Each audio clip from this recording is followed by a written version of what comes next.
ওটা কি? এটা কি? এ দেখো, এটা কি? এটা পেঙ্গুইন। Very good. এটা সোয়ান। এই দেখো, এটা কি? এই যে এটা কিংফিশার। এটা ওয়াহ উডপেকার।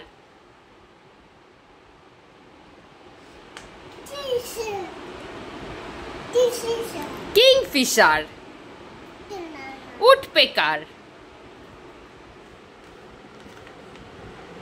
এইটা কি? মনোযোগ সহকারে পড়াশোনা করছেন বাবু। যাই হোক, নমস্কার সবাইকে। আমি শ্রেয়া। আশা করি আপনারা সবাই খুব ভালো আছেন। আমি চলে এলাম আবার এক নতুন ভ্লগ নিয়ে। আজ বুধবার। সকালবেলা উঠে তো যা যা করার আমি নর্মালি যা করি আর কি, ব্লগে দেখে থাকেন, সেগুলো সব কমপ্লিট হয়ে গেছে। এখানে ও ফ্রেশ হয়ে গেছে, ব্রেকফাস্ট হয়ে গেছে। এখানে ওর খেলনার বাক্সটার উপরে দাঁড়িয়ে দাঁড়িয়ে ওখানে জাম খাচ্ছে। মানে ও এই সব লাফালাফি করতে দিয়ে না খুব ভালোবাসে। সরি, ব্রেকফাস্টের হয়নি। ব্রেকফাস্টে আজকে না ওকে ওটসের স্মুদি দেবো, তো ওইটাই বানিয়ে নিয়েছি অলরেডি। আর আমি দুধ কর্নফ্লেক্স খাবো, তো দুধটাকে তাই জন্য গরম করে নিলাম। কর্নফ্লেক্সটা তো একটু ভেজাতে টাইম লাগে ভিজতে, তো কী করবো না, আমাদের খাবার ওকে খাইয়ে দিই। আমি খাবারটা নিয়ে ভাবছি নিচে যাব। যাই হোক, দুটো আম আছে, ওই দুটো আম কাটতে হবে, রাতে খাবো। এখানে ওর মুসাম্বির রসটাও রেডি করে দিয়েছি, ওর ডাল হয়ে গেছে, সব মোটামুটি কমপ্লিট হয়ে গেছে কাজ। মানে ঘর ঝাড়া পোছা এখনও বাকি আছে, সেটা আমি পরে করবো। আসলে পাম্পটা ছাড়তে হবে, পাম্পে জল নেই। আদিকে তো উপরে রেখে একা একা আমি যেতে পারবো না, তো তাই আমি নিজের টিফিনটা নিয়ে আদিকে খাইয়ে দিয়ে তারপরে গেছি। ওর বাবাও তো অলরেডি বেরিয়ে চলেই গেছে। তো এখানে দেখুন একটা টুল আছে, এটা বেশ শক্তপোক্ত টুল। এই টুলটার উপরে উঠেও খালি জাম কাটবে। মানে এখন ও বড় হয়েছে, জাম কাটতে পারে, এটা প্রমাণ করতে হবে না। তাই জন্য সবসময় এই করতে থাকে। সোফার উপর থেকে একটু কম ডিস্টেন্সের জিনিস হলেও জাম কাটার চেষ্টা করে। কম ডিস্টেন্স দেখুন কী অবস্থা দেখেছেন, নিচের টুলটা নিয়ে এত সর্দার, নিচের টুলটা নিয়ে সিঁড়ি দিয়ে শটাঙে উঠে যাচ্ছে। ওর কোনো ভয় নেই, ডর নেই, এরকম কোনো দ্বিধা নেই মনে যে আমি পারবো কি পারবো না। পুরো ওটাকে ক্যারি করে নিয়ে উঠে গেল পুরোটা, জানেন। এসে নাকি খাটে উঠিয়ে ওটার উপর থেকে জাম্প করবে।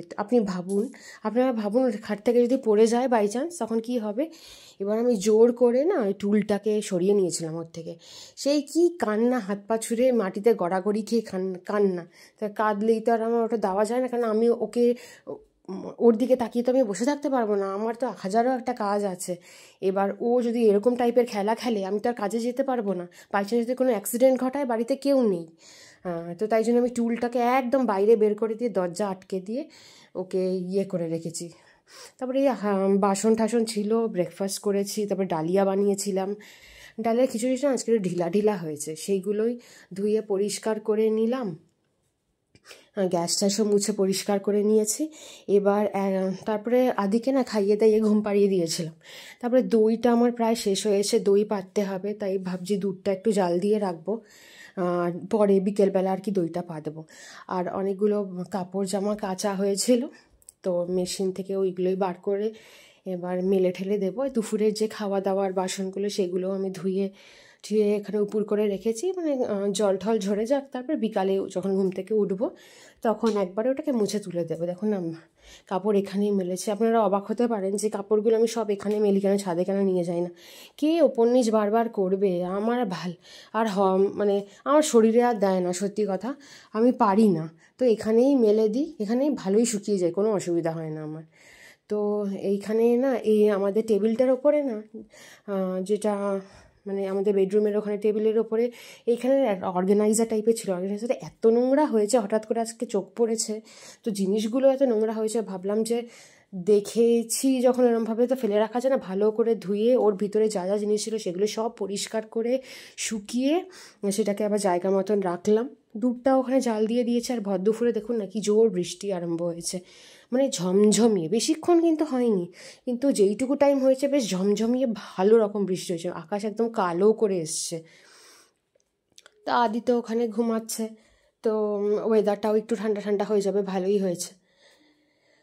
তো এই আর কি, যদিও এখান দিয়ে অতটা কিছু বোঝা যায় না আমি জানি, যাই হোক, আমি একটু রেস্ট নিয়ে নিয়েছিলাম, বিকালে উঠলাম, উঠে আমটা কেটে নিয়েছি, ওখানে দইটাও পেতে দিয়েছি অলরেডি, তো ওটা পড়ুক, সকালবেলা উঠে দেখা যাবে কতটা কি পড়লো।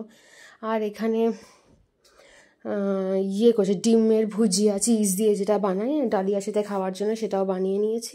আর এটা না পরের দিন মানে বৃহস্পতিবার সকাল, দইটা দেখুন পড়ে গেছে, এবার এটাকে ফ্রিজে ঢোকানোর পালা। আর জলের বোতলগুলো তো আমি ঘুম থেকে উঠে সবার আগে আগে কাজ করি, জলের বোতলগুলো ভরে নিই। আর এখানে দেখুন আদি কী করছে, আমার বেডরুমের পাশে যে জানলাটা তার উপরে বেয়ে বেয়ে ওঠে আর নাবে, ওঠে আর নাবে, এই করে। আমি কিন্তু সামনে থাকি, না হলে আমি সামনে না থাকলে জানলাটা আমি আটকে দিই, না হলে ও একা একা উঠে এইসব করতে থাকে গুন্ডামি, জানেন। যাই হোক, ব্লগটা আমি আজকে খুব ছোট্টই আর ক্রিস্প রাখলাম, কেমন লাগলো জানাবেন। টাটা।